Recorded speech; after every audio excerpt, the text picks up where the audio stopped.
Who am I? In other words, kind of how arrogant would I have to be in order to not play my part in the world? And I find this to be really, really useful when I've got a bit of a sort of a protective mechanism running inside of me that's stopping me from doing things. There's a sort of a procrastinating element to me.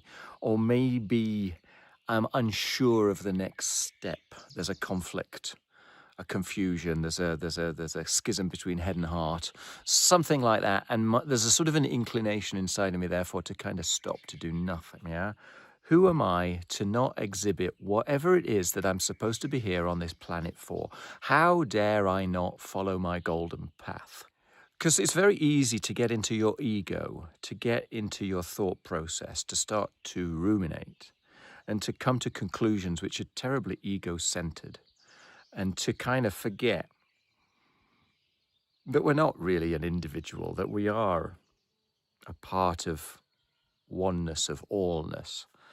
And that this little thing that I think I am when I'm selfing, when I'm self-identifying, is just a little part in this beautiful expanse of everything. And so if I don't contribute whatever it is that I'm supposed to be here for, even in my unknowing, if I don't participate, well, then maybe the universe is suffering for that sort of thing, you know? So all of it is a bit of a metaphor. It's not necessarily completely true.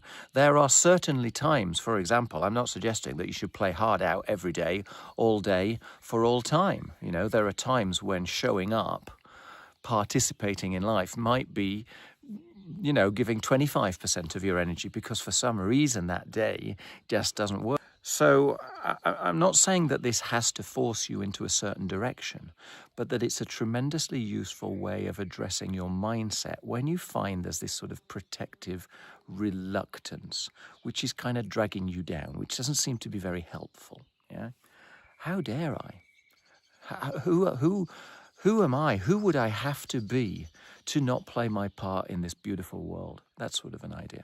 Yeah. Procrastination be gone. You can also, if you're a perfectionist, you can kind of use this to turn upon yourself. You know, you can bring that perfectionism element to yourself and kind of say, well, you know, without pushing it too far, if I'm going to be a perfectionist, and let's laugh about it if I am, well then, let's contribute to the world. Let's play that dance of life. Yeah. Well, I think that's it. That's all I need to say on this subject.